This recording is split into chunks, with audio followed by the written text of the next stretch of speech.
Après que nous avons parlé des principes de Teshuvah, du mois d'Elul, les principes de Nahum Ish Gamzu, qui était un homme qui supportait toutes les épreuves avec beaucoup de joie, nous allons parler d'un des principes qui sont importants dans le mois d'Elul, qui est l'étude de la Torah. Mais l'étude de la Torah, pendant toutes les époques, elle a été facilitée par les événements, et notamment à l'époque de Rabbi Akiva, puisque comme le raconte Masechet Berachot, le premier livre, le premier traité du Talmud, qu'à l'époque de Rabbi Akiva, le royaume romain avait décrété sur Israël qu'il n'étudie pas la Torah. Et à ce moment-là, Rabbi Akiva, lui, il a outrepassé les commandes et les menaces des Romains, et il a continué à rassembler des keilot, donc des communautés, et à leur enseigner la Torah. Un jour qu'il était en train de faire ça, il y a Papous Ben Yehuda, qui était un juif qui était un peu renégat, il a trouvé, et il a dit à Rabbi Akiva, tu n'as pas peur donc des menaces des Romains, tu n'as pas peur de ce qui risque de t'arriver si on t'attrape en train d'enseigner la Torah malgré l'interdiction. Et Rabbi Akiva, il lui dit, toi tu es Papous, dont on dit que tu es très chacham, que tu es un homme sage, ce n'est pas du tout de la sagesse que ce que tu me dis là, c'est plutôt de la tipshut, de la bêtise, de la sottise. Et il lui dit, je vais te donner un mashal, donc une parabole, pour te faire comprendre en quoi tes propos sont un peu idiots. Il dit qu'une fois, il y avait un choual, un renard, qui était en train de marcher au bord du fleuve, et il a vu qu'il y avait des poissons qui étaient en train d'essayer d'échapper à des pêcheurs. Donc, qu'ils étaient en train de rassembler leurs filets pour essayer d'attraper des poissons. Et alors le renard, il dit aux poissons, il vaut mieux pour vous remonter à la surface pour être sûr de ne pas vous faire attraper par ces pêcheurs.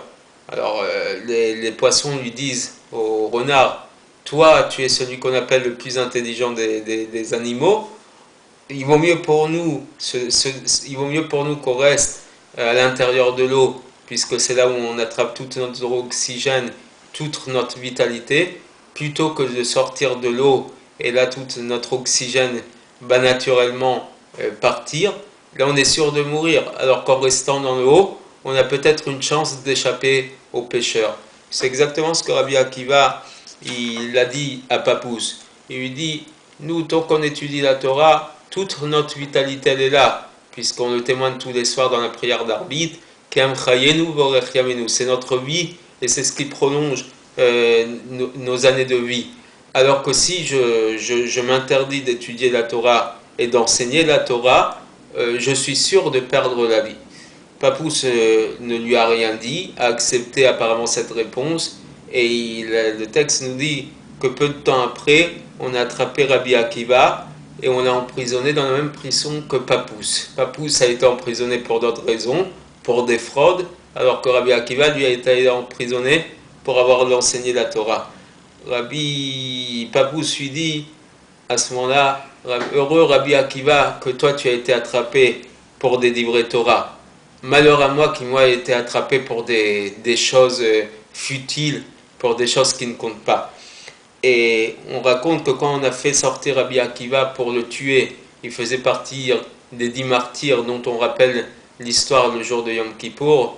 Et d'ailleurs, juste une petite devinette au passage, vous savez pourquoi on ne commémore pas le jour d'anniversaire de deuil de Rabbi Akiva?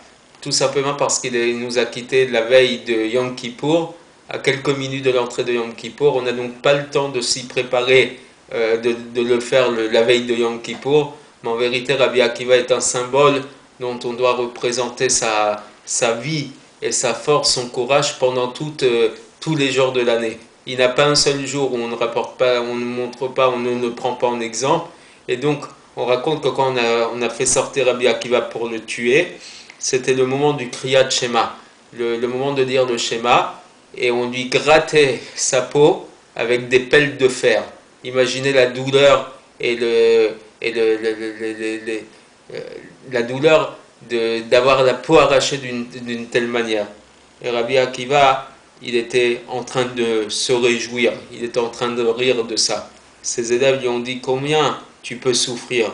Il leur a dit, tous les jours depuis le moment où j'ai fait Teshuvah, j'étais attristé sur le verset qui nous dit « Tu serviras Dieu de toute ton âme ». Ça veut dire quoi servir Dieu de toute son âme? Être prêt à donner sa vie pour Dieu. Et même si tu enlèves la vie, tu dois le servir avec beaucoup de joie et avec beaucoup de force. Et donc à ce moment-là, à chaque fois je me disais, quand est-ce que va arriver le moment où je vais pouvoir accomplir cette mitzvah d'aimer Dieu de toute mon âme? Et maintenant qu'on est en train de me le faire, je ne vais pas être joyeux. Et il a prolongé le mot Echad, donc du Shema Israël, jusqu'au moment où sa Neshama, elle l'a quitté avec le mot Echad. Voilà ce que c'était que Rabbi Akiva. Et il y a une voix céleste qui est sortie et qui a dit Ashrecha Rabbi Akiva, que tu sois heureux Rabbi Akiva, que ta Neshama elle est sortie avec le mot Echad, et tu peux te présenter à la vie du monde futur. Bien évidemment, on n'est pas du tout au niveau de Rabbi Akiva, et on ne sait pas ce que c'est qu'être au niveau de Rabbi Akiva, mais Baruch Hashem, aujourd'hui, nous avons la possibilité de consacrer quelques moments à l'étude de la Torah. Il ne faut surtout pas s'en empêcher, il faut s'y réjouir. Et pour terminer, je dirais même qu'une fois le Gaon de Vilna, à la veille de Rosh Hashanah, il a pleuré toutes les larmes de son corps parce que quelques minutes, 8 ou 10 minutes de l'année écoulée, il n'avait pas étudié la Torah et ça l'attristait tellement qu'il a versé beaucoup de larmes.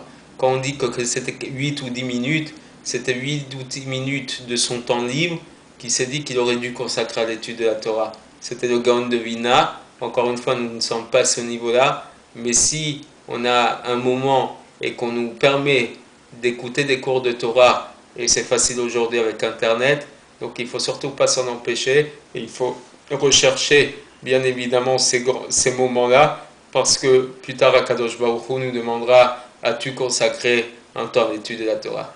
Bonne soirée et à bientôt.